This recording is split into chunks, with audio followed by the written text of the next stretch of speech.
샬롬, 안녕하세요. 오늘은 사도신경 네 번째 시간입니다. 우리는 사도신경을 고백할 때 나는 믿습니다. 이 내용이라고 말씀드렸잖아요. 이 나는 믿습니다 라고 이 말이 의미하는 것은 사도신경에서 말하는 하나님, 또 기독교의 하나님, 또 성경에서 나오는 하나님을 믿는다고 공언하는 것입니다. 이때 우리가 고백하는 것은 하나님을 향한 찬양과 감사와 믿음의 행위입니다. 오늘 할 내용은 장사한 지 사흘 만에 죽은 자 가운데서 다시 살아나시며 하늘에 오르사 부분인데요. 이때 장사한 지 이 말은 죽으셨다는 걸 내포하고 있죠. 십자가상에서 죽으시고 장사되었다. 이 표현은 그 당시의 관습에 따라 매장하게 되었습니다.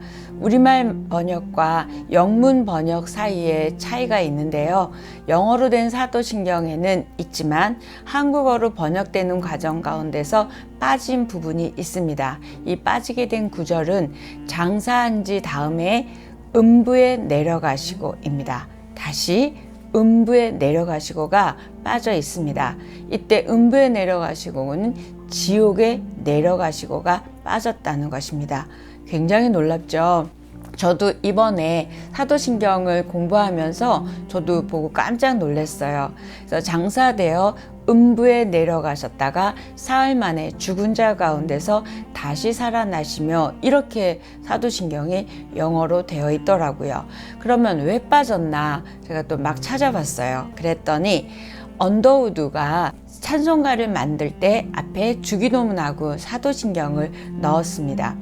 그런데 교단마다 조금씩 이게 달라서 교단의 논쟁이 됐대요. 그러니까 논쟁거리가 되는 건 빼자. 그래서 음부에 내려가사, 지옥에 내려가사를 뺐다고 합니다. 또 다른 이론은 우리 한국 기독교가 켈빈, 그러니까 깔뱅이라고도 하죠. 이 켈빈의 신학사상의 영향을 많이 받았는데 이때 칼빈이 음부에 내려가시고를 이렇게 좋아하지 않았대요. 지지하지 않았다고 합니다. 그래서 뺐다라는 이론도 있습니다. 예수님이 지옥에 내려갔다고 저도 사실 조금 놀랐고요. 또 갸우뚱거렸습니다. 예수님이 십자가에 죽으신 후에 육체는 성경에 나오듯이 아리마대 요셉의 무덤 속에 있었으나 그의 영은 음부로 내려가셨다는 것입니다. 그렇다면 그 음부에는 무엇이 있었고 또 무엇을 하시기 위해서 음부에 가셨는지 의문이 생기게 됩니다. 음부에는 무엇이 있었을까요? 음부라는 말은 우리 구약에서 많이 사용되는 스올 들어보셨죠? 이 스올과 동의어로서 죽은 사람이 있는 곳으로 우리는 알고 있습니다. 음부라는 말에는 여러 가지 의미가 있으나 저주받은 곳이고 무서운 곳이라는 뜻이 분명히 있습니다. 예수님은 그러면 무엇 때문에 그곳에 가셨을까? 이 질문에 대해서도 찾아보니까 여러 가지 해석이 있더라고요. 예수님은 인간으로서 겪을 수 있는 최악의 절망, 처절함, 죽음의 밑바닥까지 내려가셨음을 말하고 있습니다. 베드로전서 3장 19절에 음부로 내려가다 라는 말이 있는데요. 그 의미는 세 가지로 생각해 볼 수 있습니다. 첫째, 예수님께서 죽은 사람들이 모인 곳으로 가셨다. 죽은 사람들의 고통을 함께 지니셨다 라는 표현입니다.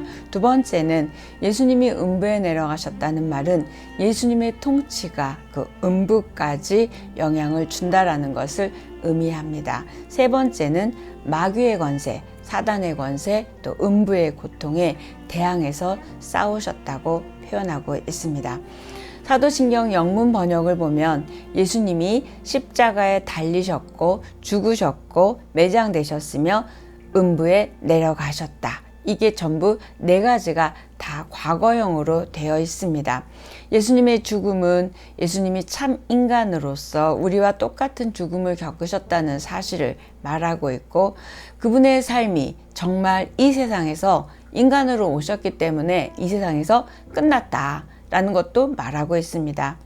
이렇게 네 차례나 과거형으로 밝혔다는 것은 인간으로 오셨다가 사셨다가 죽으셨다, 음부에 내려가셨다는 걸 확실히 하고 있습니다. 그러니까 인간이었다라는 걸 강조하는 거죠.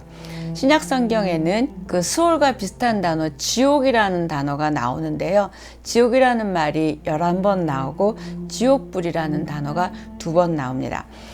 이 지옥은 어떤 곳일까요? 하나님이 안 계신 곳입니다. 그 하나님과의 철저한 단절이 지옥이죠.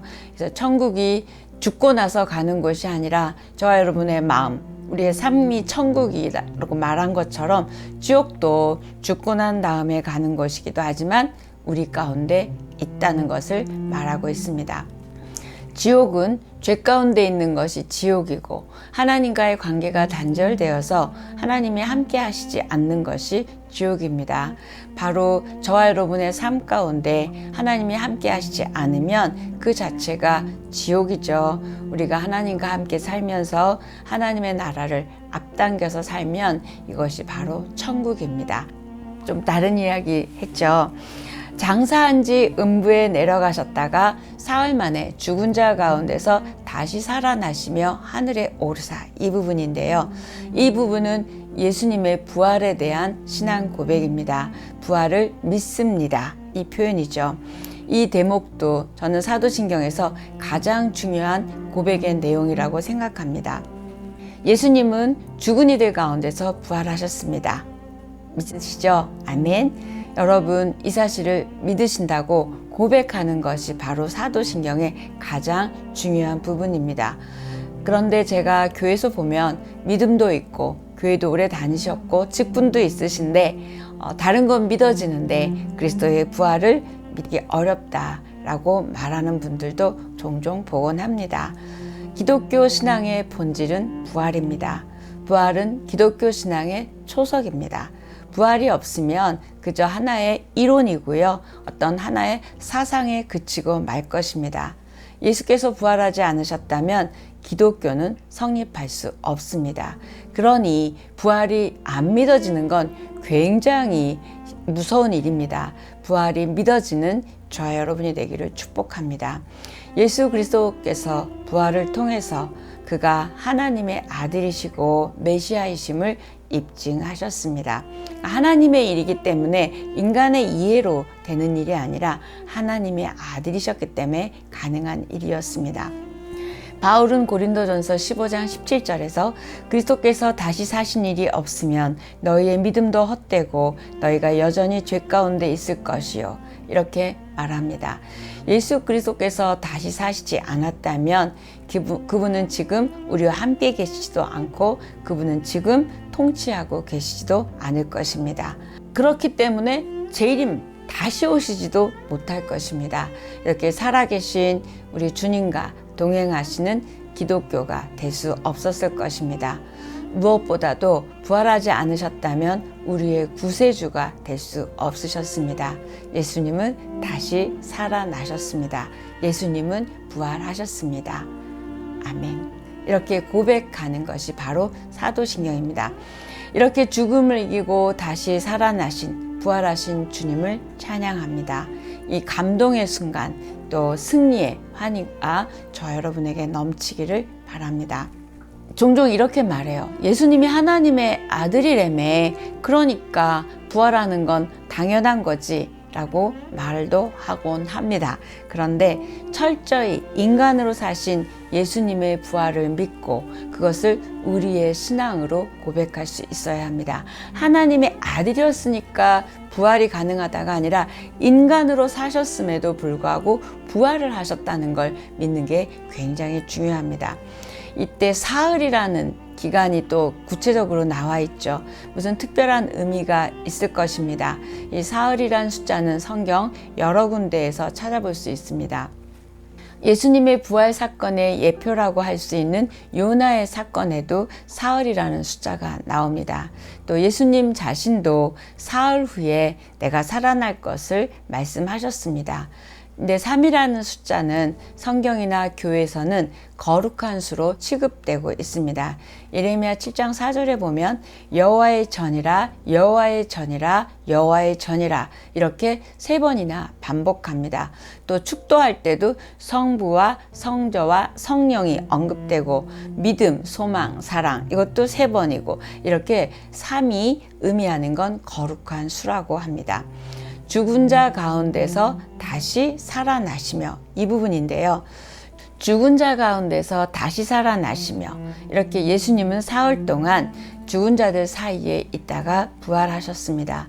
죽음을 체험하셨고 죽음 후에는 죽은 자들의 세계에까지 그러니까 스올, 음부, 지옥에까지 가셔서 거기서 죽은 자들과 함께 계셨고 그렇다는 사실은 역시 우리 주님은 만왕의 왕이시고 만주의 주이심을 모든 사람의 구주가 되심이 증명할 수 있는 내용입니다. 다시 살아나시고 부활하셨다는 말이죠. 사람이 죽었다가 다시 산다는 것은 우리들로서는 이해할 수 없는 일입니다. 그래서 믿지 않으려는 사람들이 많은 것 같습니다. 사람의 이성으로 이해되지 않는다고 해도 이건 하나님의 사건이기 때문에 신앙으로서 믿음으로서 받아들이고 믿어야 부활 사건을 믿을 수 있습니다. 예수님이 부활하신 이야기는 그 사복음서에 나오고 사복음서의 저자마다 약간의 차이는 있지만 사복음서 모두 자세히 부활에 대해서 나오고 있습니다. 주님의 부활 사건을 실제적 사건으로 전달하려고 마태, 마가, 누가, 요한은 그들 나름대로의 의도를 가지고 성경을 썼습니다. 그런데 내용은 조금씩 차이가 있지만 근본적으로 같은 건 뭐죠? 부활 사건을 증명하려고 하지 않았습니다. 그걸 증명하려고 하지 않았어요. 왜요? 너무 당연한 본 사실이기 때문에 증명할 필요가 그들에게 없었어요. 그들은 그 대신 그것을 믿게 하려고 각자의 관점으로 부활에 대해서 썼다는 것을 다시 한번 강조하고 싶습니다. 복음서 저자들은 부활을 사건으로 소식으로 전하려고 하지 않았습니다. 그 사실을 믿게 하려고 썼다. 이것 꼭 기억하시고 다시 한번 사복음서의 부활에 대한 말씀을 읽어보셨으면 좋겠습니다. 부활 사건은 우리에게 영원한 희망의 원천이 됩니다. 왜냐하면 제자들이 십자가에서 예수님 죽으시는 걸 보고 뿔뿔이 흩어졌었어요. 그런데 부활 소식을 듣고 또 부활하신 주님을 목격하고 경험하고 난 뒤에 그들은 완전히 다른 사람이 되었습니다. 그래서 그들은 부활의 소식을 전했고 함께 모여서 기도하며 교회가 생겨났고 또 부활을 증거할 뿐만 아니라 전하기 위해서 십자가에서 나중에 전부 순교까지 당하는 하나님의 제자들이 되었습니다. 이렇게 예수 그리스도의 십자가와 부활 사건은 하나님이 인간을 얼마나 사랑하시는지 보여주시는 증거입니다. 부활은 죽은 자 가운데서 우리를 살리신 하나님의 약속이었습니다. 로마서 10장 9절에 보면 내가 만일 내 입으로 예수를 주로 시인하며 또 하나님께서 그를 죽은 자 가운데서 살리신 것을 내 마음에 믿으면 구원을 받으리라. 죽은 자 가운데서 살리신 것을 내 마음에 믿으면 믿으시지요? 그러면 구원을 받으리라 이렇게 말씀하고 있습니다. 예수님의 부활 사건은 죽음을 이기신 영원한 승리를 말하고 있습니다. 죽음을 이기셨다는 것은 사망의 세력을 물리치고 승리하셨다는 것입니다. 사도 바울은 고린도전서 15장 55절, 56, 57절에서 이렇게 말하고 있습니다. 사망아 너의 승리가 어디 있느냐? 사망아 내가 쏘는 것이 어디 있느냐? 사망이 쏘는 것은 죄요 죄의 권능은 율법이라. 우리 주 예수 그리스도로 말미암아 우리에게 승리를 주시는 하나님께 감사하노니 사망아 넌 이제 끝났다. 이게 바로 부활입니다. 예수님의 부활을 믿는 자라면 부활 신앙을 가져야 할 것입니다.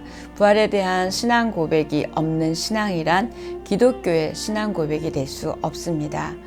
부활 신앙은 기독교의 근본 신앙 내용 중 근본입니다.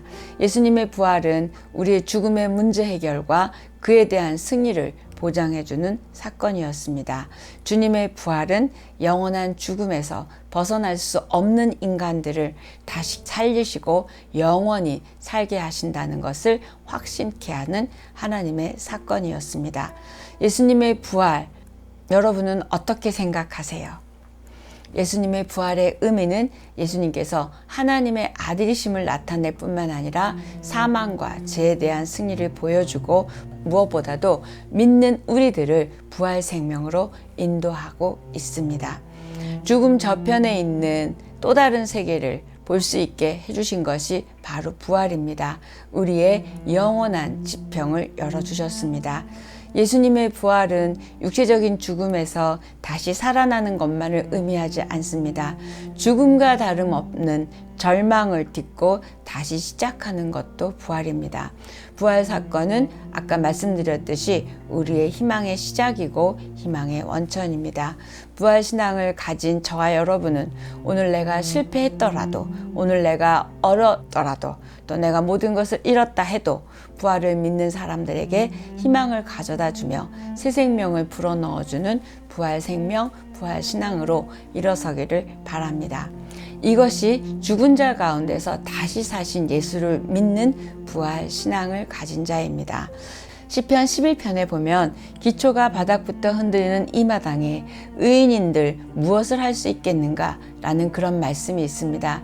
지금이야말로 코로나로 인하여 또 각각 어려움으로 인하여 모든 삶의 기초가 흔들리는 시대에 저와 여러분은 살고 있습니다. 이럴 때 하나님을 믿는 우리들은 어떤 경우에 처해 있더라도 부활신앙으로 다시 시작할 수 있습니다. 주님의 부활을 믿기 때문이고 부활의 능력과 부활의 생명을 믿기 때문입니다. 우리가 진정 하나님의 능력과 또 하나님의 구원하심과 하나님의 하나님 되심을 믿고 부활을 믿고 신뢰하는 자들이라면 좌절, 낙담, 우울이 아니라 힘차게 생명력 있게 희망으로 부활 생명, 부활 신앙으로 승리하고 일어서는 저와 여러분 되기를 축복합니다. 이것이 바로 사도신경을 고백할 때 저와 여러분 가운데 일어나는 놀라운 축복이 되기를 바랍니다. 오늘 여기까지 하겠습니다.